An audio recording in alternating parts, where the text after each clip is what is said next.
From the rain-soaked streets of a city that keeps its books in the dark, Callaway Bay Radio presents Endless Noir. Tonight, the match nobody struck.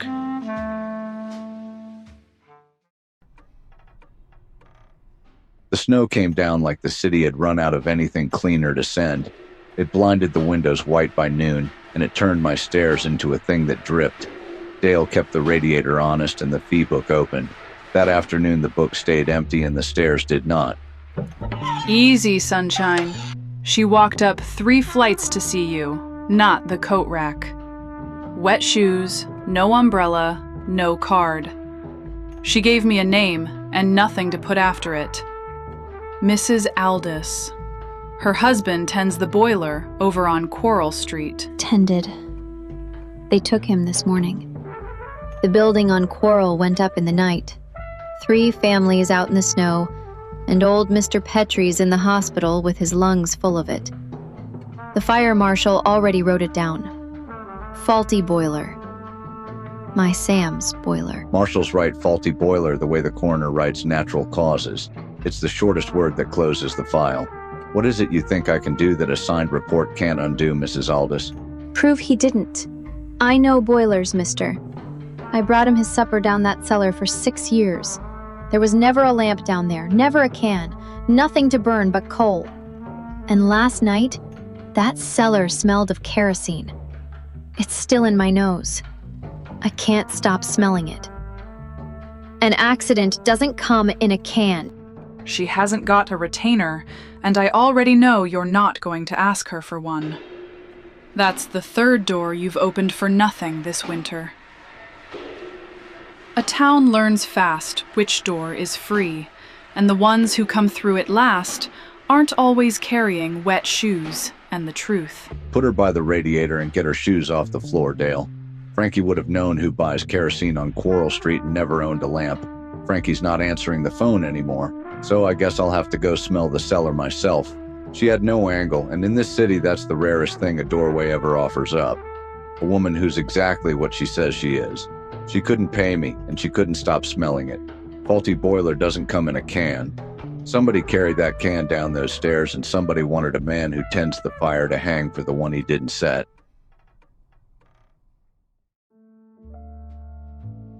The tenement on Kerrigan Street had burned down to its own bones, and the snow was coming to bury them. It fell through the roof that wasn't there anymore, gray flakes settling on black beams, quiet as a church. The boiler man's widow walked the char beside me in shoes that had never been meant for weather like this, and she hadn't said a word in a block. They're saying it was Tom's boiler, mister. That he banked it wrong, and it went up and took the whole building. 11 families. They're saying my husband did that, and he's not even here to say he didn't. Then let's ask the boiler. It's still standing. Iron doesn't lie the way people do. It squatted in the cellar cold and whole. The one honest thing left in the building.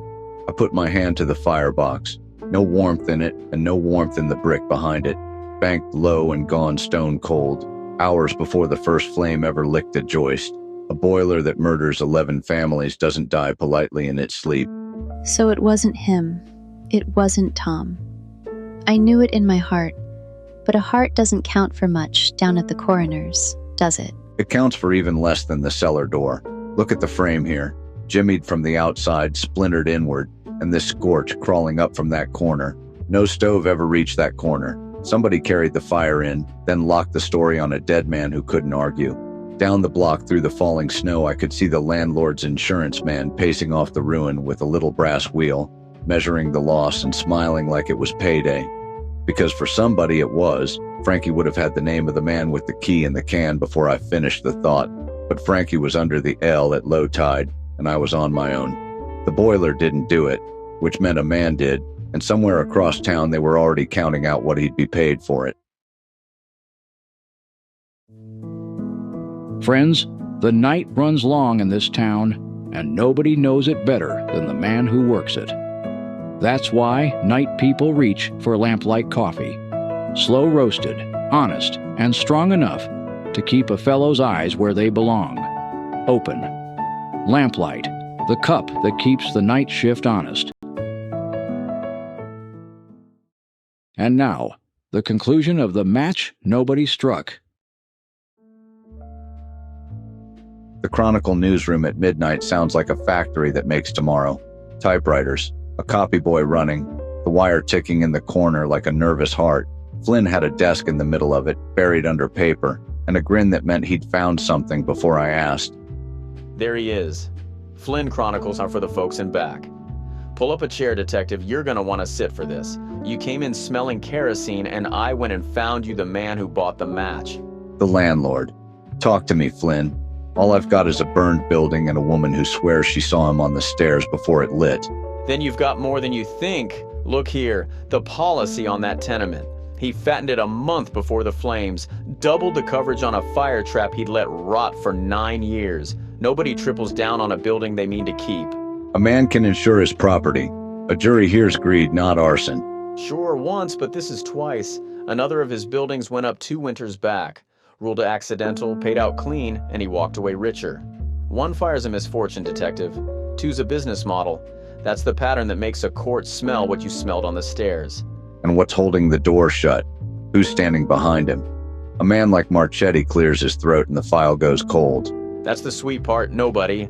I ran him every which way. No boss's hand on his shoulder, no badge in his pocket, no envelope moving anywhere. He's not connected, he's just cheap and cruel. There's nothing between this man and a cell but one woman willing to say what she saw. I'd spent so many nights walking a truth up to a wall and watching it stop, I'd forgotten what the far side looked like. Frankie used to say every big fish in this town had a bigger one holding its leash. This one didn't.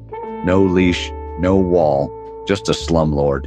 A policy fattened for the flames, and the word of a woman who'd already lost everything but her nerve. For once, the whole city wasn't in the way. Only her word stood between him and the cell, and a word in Callaway Bay is the easiest thing in the world to break. The landlord's answer got to the kitchen before I did. It sat on the oilcloth in a clean white envelope, fatter than anything honest ever comes in. Money for the wife, a warm job for the husband, and all it wanted in trade was one word to stay the word it already was: accident. She hadn't touched it. She just looked at it the way you look at a dog that hasn't decided about you yet. You're the detective. They said you'd come tonight. His man was here an hour ago, left that on the table, tipped his hat like a gentleman. 3 days now the radiator's been stone cold, mister. And there's a hospital bill under the sugar tin. I got a good reason to open it. You've got every reason. Nobody in this city would blame you. So I set my own paper down next to his. The kerosene invoice, the inspector's slip he'd paid to lose, the line that said the cellar was condemned 2 winters back and burned anyway. I put it beside the envelope so she could weigh them in the same hand. Here's the thing I hardly ever get to say straight. This one's got nobody behind him. No family, no boss, no friends in a back room. He's just a man who set a fire and bought a word, which means the paper that clears your husband's name is the same paper that hangs him. You take the envelope, the word stays accident. You don't, and I carry this the rest of the way. You don't have to be brave alone, ma'am. My husband kept that boiler like it was his own child. 20 years, never a burn, never a soul heard on his floor. And they wrote him down careless. Careless. She stood there a long moment with the rain on the glass and the cold radiator ticking like something trying to remember how to be warm. Then she reached out and pushed the envelope back across the oilcloth, slow, all the way to my side, and her hand went into her apron pocket for something she'd been carrying since the night of the fire. It didn't take much in the end. A dented kerosene can with a Cellar stamp still legible on the bottom. A fire policy fattened 3 weeks before the match got struck. And a woman in a cold kitchen who wouldn't say the lie they'd offered to buy from her. Ordinary things, enough to walk a landlord out of a warm, respectable office and into a plain cell that never gets above 40. The boiler man went home this morning. Nobody had to bury the truth to do it, and nobody had to pay to hear it. That's rare enough in this town it feels like a mistake. Don't look at the cup like that. It's real coffee, not the burnt end of the pot. I made it fresh because for once, you came in without owing anybody a piece of yourself. Figured the occasion could stand a whole spoon of the good grounds. Careful, Dale. Keep pouring the good stuff, and I'll start expecting cases where nobody bleeds. Nobody bled, nobody owes. And half the quarter already heard there's a door in this building that took their fire and didn't hand them a bill for it. That's the part you should worry about. You solved something for free, sunshine. In this city, a free door doesn't stay quiet. It gets famous. I let the coffee sit warm in my hands longer than I usually let anything. Out past the glass, across the snow, one lit window still burned in the quarter. Somebody who got to keep their walls tonight. Frankie would have had the whole block's business off that one lamp before I finished the cup. I didn't say the thing Dale and I both already knew, standing there in the good coffee and the quiet, that a door with no fee on it is just another kind of address, and the next one to knock won't come this clean. Rain again. In Callaway Bay, it's always coming down somewhere, on somebody who had it coming and somebody who didn't. The phone will ring soon enough. It always does. Time, friends, is the one thing this city never gives back. The Calvert Watch Company builds 17 jewel movements that keep it to the second, through rain, rough handling, and late nights. Calvert, the second hand you can trust. And now our second feature, the open door. Somewhere back in November, I stopped turning the key in that door. Told myself it was a small grace. An open office in a hard winter. 3 strangers already come through it for nothing since the first snow, and no bill made out to any of them. What I didn't figure was how fast word of a free thing travels a waterfront. A door that costs nothing gets a reputation, and a reputation in this town is just an address somebody hasn't used yet. They said this was the office. The man who helps a body for nothing. Down on the docks, everybody says it. I'm sorry, I don't have money. I wouldn't have come if I had any place with money left to go. Sit down before you shake apart. No money's the going rate lately. What's your name? And whose trouble did you drag up my stairs? Cora. It's my brother, Eddie. He got in deep with the wrong men over money he can't pay. And now there's fellas asking after him. The kind that break a man to make a point. He's gone to ground. I can't find him myself, mister. And if I can't, they will. You're the last door in the city I hadn't knocked. Collectors move faster than sisters. If he's hiding from everyone, you included. But I'll find him before they do. Go home, Cora. Stay by a phone. God keep you. You don't know what you're doing for me. She went out into the sleet, and I sat with the warm feeling a man gets from being the thing he decided to be. I never heard it. The pause before the name. The way she said what you're doing for me instead of for Eddie. There was something sitting under her voice, quiet as a stone in a coat pocket, and I walked right past it to the phone. Dale had been at the filing cabinet through the whole thing, saying nothing, which for Dale is the same as a fire bell. She waited until the stairs quit creaking under the woman, then closed the drawer harder than it needed. So, we're finding brothers gratis now. I'll amend the sign. No fee, no questions, and no lock on the door. That ought to fit under the transom. She's scared, Dale. You saw her hands. I saw a story with the corners squared off. Scared people ramble. They give you too much. The aunt, the bad landlord, the cousin who warned them. She gave you exactly enough, and not one word past it. That's not a frightened woman talking, Sunshine. That's a woman who rehearsed. Or a woman who's told it at 4 other doors tonight and got it down smooth. Maybe. Here's what chews at me. Half this waterfront knows you keep one soft spot open all winter. The free door. The man who won't say no to a hard luck coat and a wet face. That's not a secret anymore. It's a lure. And a story cut to fit your one weakness. This exact clean didn't fall out of the sky. Somebody measured you for it. And if you're wrong, a man named Eddie gets found in an alley while I stood here weighing a woman's grammar. I can close the door or I can be the fella who opens it. I don't get to be both. No, you don't. Just hear me say it once, out loud, so it's in the room. If she measured you, the man you find at the end of this isn't the one she's saving. I took my hat off the hook. She didn't try to stop me. Dale never does. She just sets the truth on the desk and lets you decide how much of it to carry out the door. I carried none of it, and her read of that woman stayed behind in the office like the smell of a cigarette nobody would admit to lighting.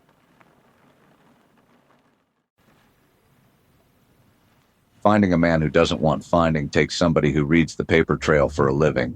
So I bought Flynn, the Chronicle man, a bad cup of coffee and turned him loose on the name. He worked the morgue clippings and the dock labor rolls, and he had it inside of 2 hours. Flynn Chronicle Shinjuyo, and I earned that coffee, so listen. Eddie Roan, 3 lines in the morgue file, did 18 months upstate, paroled in the spring, then signed onto the peer gangs under his own name like a man who wants to be countable again. He's rooming at a flop off Wharf Street, top floor back. Roan, R-O-A-N, that's the whole file. An ex-con going straight so hard he signs the register. Thanks, Flynn. Go file something before it's tomorrow's news. Flynn went back to his deadline, and I climbed 4 flights to a door with the paint gone gray. The man who opened it had a dockhand shoulders and a hunted man's eyes, and he stood the way a fella stands when every knock all winter has meant the men he owes. Easy, Roan. I'm not the men you're waiting on. Your sister sent me. Cora. She's been to every door in the city looking for you. You can stand down now. Somebody in your corner finally paid off. The color went out of him like tide off the flats. When he found his voice, it came out flat and scared and true. He said, "Mister, I don't have a sister. Never did. There's no Cora. There's nobody looking for me who means me any good. Whoever sent you here, they told you a story. The floor didn't fall. It just tilted slow, the way a deck does when you've already shipped the water and only now feel the list. No sister." And she'd walked into my office knowing the one thing only the men hunting him could know, where a frightened man goes to disappear. I hadn't been hired to find Eddie Roan. I'd been the bloodhound, and I'd already run the fox to his hole and pointed. A man can hide most things, friends, but never a cheap hat. The Meridian Hat Company has blocked fine felt for gentlemen since 1908. Rainproof, wind steady, and shaped to keep your business under the brim where it belongs. Meridian, the hat that keeps its shape and yours. And now, the conclusion of the open door. I went back the way I'd come, taking the stairs 3 at a time, and I already knew from the quiet what the quiet meant. A door standing open that had been shut. A room worked over fast and left. Whoever the collectors were, they'd had the address I dug up an hour ahead of my second thoughts. And halfway down, sitting on the landing with her back to the wall, was Cora. No coat now. No story left in her at all. Don't come down here looking at me like that. They've already got him. It's done. You can't run up those stairs and make it not have happened. So don't. There's no brother, Cora. There's no you and Eddie. So say the rest of it plain while I've still got the stomach to hear it. I owed the same shark he did. You understand? The same book. The same men. And the marker like mine, they don't take money on it. I didn't have money. They take a name, a room, a where. Eddie's whole, for my whole debt, clean. That was the price they set. And you couldn't find him, so you found the one door in Callaway Bay that would find him for a wet coat and a sad face. You spent me. You were the cheapest thing in the city, mister. A man who'd do the finding for nothing but the feeling of it. God help me. That's exactly why I picked you. I'm free now. I've never been so free and so sick in the same hour in my life. She got up and went down past me and out into the sleet, walking clean and hating every clean step of it. Her marker torn up and Eddie Roan's back the paper it was torn on. I stood on that landing a long time. The free door had done just what it promised. It found a man for nothing, and it was the pen that signed him over.